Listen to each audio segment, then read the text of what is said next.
इसका जो rule number 5 है बड़ा इम्पॉर्टेंट है।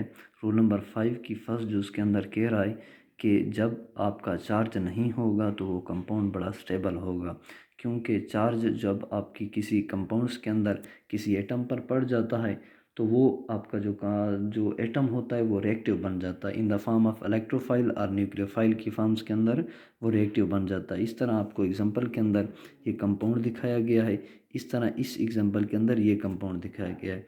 अगर इनके बॉन्ड की आप शिफ्टिंग करेंगे, फॉर एग्जांपल ये आपका कंपाउंड हो गया या फिर ये कंपाउंड हो गया, दोनों बेंजीन के कंपाउंड्स हैं, हमने बॉन्ड की पोजीशन को चेंज किया तो ये दोनों इक्वली स्टेबल होंगे। लेकिन यहाँ पर हमने बॉन्ड की पोजीशन चेंज की लेकिन चार्ज की क्रिएशन कर दी तो ये दोनों इक्वली स्टेबल नहीं होंगे।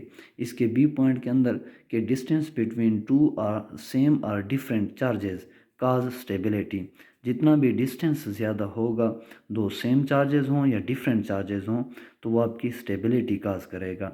मतलब कि ये आपका कंपाउंड सबसे ज़्यादा स्टेबल है अकॉर्डिंग टू फर्स्ट रूल, और जो हमने सेकंड बात की है उसके मुताबिक ये आपका कंपाउंड स्टेबल है, ये कंपाउंड स्टेबल नहीं है।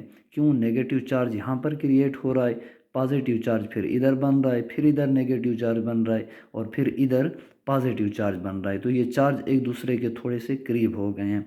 तो यहाँ पर जब जितना ज़्यादा डिस्टेंस होगा चार्ज के दरमियान वो उतने स्टेबल होंगे।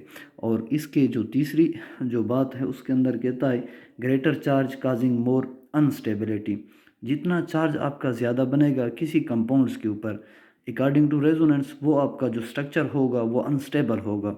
फॉर एग्जांपल आप फिनोल की ले लें, फिनोल के दो पहले स्ट्रक्चर इनके ऊपर कोई चार्ज नहीं है, आखिरी चार स्ट्रक्चर्स के अंदर दो चार्ज बन चुके हैं, एक पॉजिटिव ऑक्सीजन के ऊपर, एक नेगेटिव रिंग के कार्बन के ऊपर, तो ये इसके अंदर अनस्टेबिलिटी काज कर देता है। तो ये जो स्ट्रक्चर चार हैं ये लीस्ट स्टेबल हैं इन दो पहले स्ट्रक्चर से।